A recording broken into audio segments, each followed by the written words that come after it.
Leitura de 1 Coríntios, capítulo 7.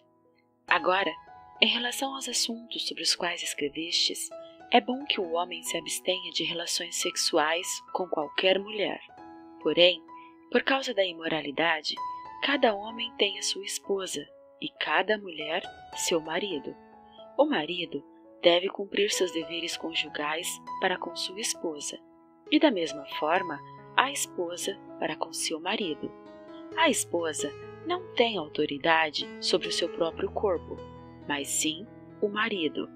Da mesma forma, o marido não tem autoridade sobre o seu próprio corpo, mas sim a esposa. Portanto, não vos negueis uns ao outro, exceto por mútuo consentimento e apenas durante algum tempo, a fim de vos consagrardes à oração. Logo em seguida, uni-vos novamente, para que Satanás não vos tente por causa da vossa falta de controle. Entretanto, prego isso como concessão e não como mandamento. Portanto, gostaria que todos os homens estivessem na mesma condição em que eu vivo. Contudo, cada ser humano tem seu próprio dom da parte de Deus, um de determinado modo, outro de forma diferente. Melhor estar solteiro, pior é a separação. Digo, no entanto, aos solteiros e às viúvas: melhor seria se permanecestes como eu. Porém, se não vos é possível controlar-se, que se casem, porque é melhor casar do que viver queimando de paixão. Todavia, ordeno aos casados, não eu, mas o Senhor, que a esposa não se separe do marido. Se, porém, ela se separar, que não se case, ou que se reconcilie com seu marido, e que o marido não se divorcie da sua esposa. A todos os demais, eu particularmente, não o Senhor, vos digo: se algum irmão tem uma mulher descrente, e se essa se dispõe a viver com ele, não se divorcie dela. Da mesma forma, se uma mulher tem um marido incrédulo, mas este consente em viver com ela, não se separe dele. Porquanto, o marido descrente é santificado por causa da esposa cristã, e a esposa incrédula é santificada por causa do marido crente. Se assim não fosse, seus filhos seriam impuros, mas agora são santificados. No entanto, se o incrédulo decidir separar-se, que se separe. Em tais circunstâncias, nem o irmão, nem a irmã estão sujeitos à servidão, pois Deus nos chamou para vivermos em paz. Porquanto, como podeis saber, ó mulher, se salvarás teu marido? Ou, como sabes, ó homem, se salvarás tua mulher? Cada um viva conforme seu chamado. Contudo, cada um prossiga vivendo na condição que o Senhor lhe determinou, e em conformidade com o chamado de Deus. É isso que ordeno em todas as igrejas. Foi alguém chamado sendo já circuncidado? Não se preocupe em desfazer sua circuncisão. Foi alguém chamado sendo incircunciso? Não se deixe circuncidar. A circuncisão em si não faz o menor sentido, e a incircuncisão também não significa nada. O que realmente importa é obedecer aos mandamentos de Deus. Cada um deve permanecer na condição em que foi chamado por Deus. Foste chamado sendo escravo? Não te preocupes com isso, mas se ainda podes conseguir tua liberdade, aproveita a oportunidade, pois aquele que, sendo escravo, foi chamado pelo Senhor, é liberto e pertence ao Senhor.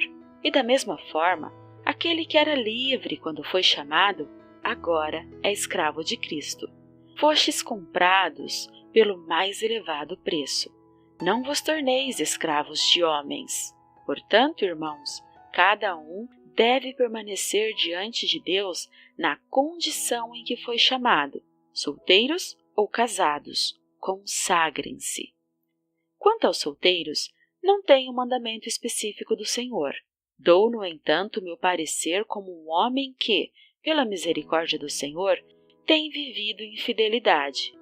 Considero, portanto, que é saudável, devido aos problemas deste momento, que a pessoa permaneça em sua atual condição. Estás casado?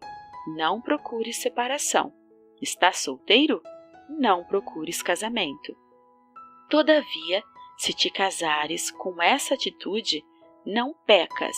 Da mesma forma, se uma virgem vier a se casar, também por isso não comete pecado. Contudo, aqueles que se casam enfrentarão uma série de dificuldades nessa vida, e eu gostaria de poupá-los disso. Irmãos, o que desejo vos fazer entender é que o tempo se abrevia sobremaneira. De agora em diante, aqueles que têm esposa vivam como se não tivessem. Aqueles que estão tristes, como se não chorassem. Os que estão alegres, como se não houvessem alcançado a felicidade. Os que podem comprar o que desejam, como se nada possuíssem. Os que se beneficiam dos produtos do mundo, como se não tivessem acesso a nada, porque a forma presente deste mundo está se transformando.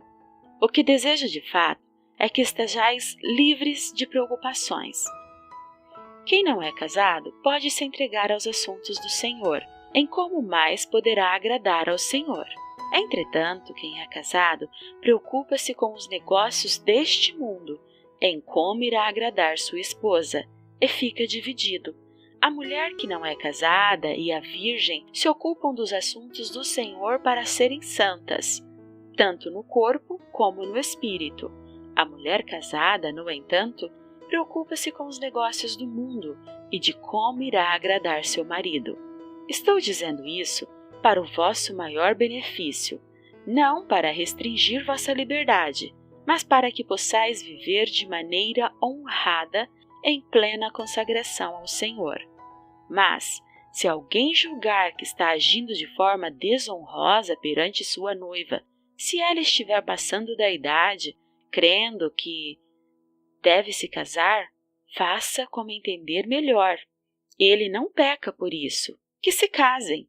Contudo, o homem que decidiu firmemente em seu coração que não se sente obrigado, mas tem controle sobre sua própria vontade sexual e chegou à condição de não se casar com sua noiva, da mesma forma, esse também faz bem. De modo que aquele que se casa com sua noiva faz bem, mas quem não se casa faz melhor. A mulher está ligada ao seu marido enquanto ele viver. Porém, se o seu marido morrer, ela estará livre para se casar com quem desejar, contanto que ele pertença ao Senhor. Entretanto, segundo me parece melhor, ela será mais feliz se permanecer viúva. E nisso, penso também estar em acordo com o Espírito de Deus. Palavra do Senhor.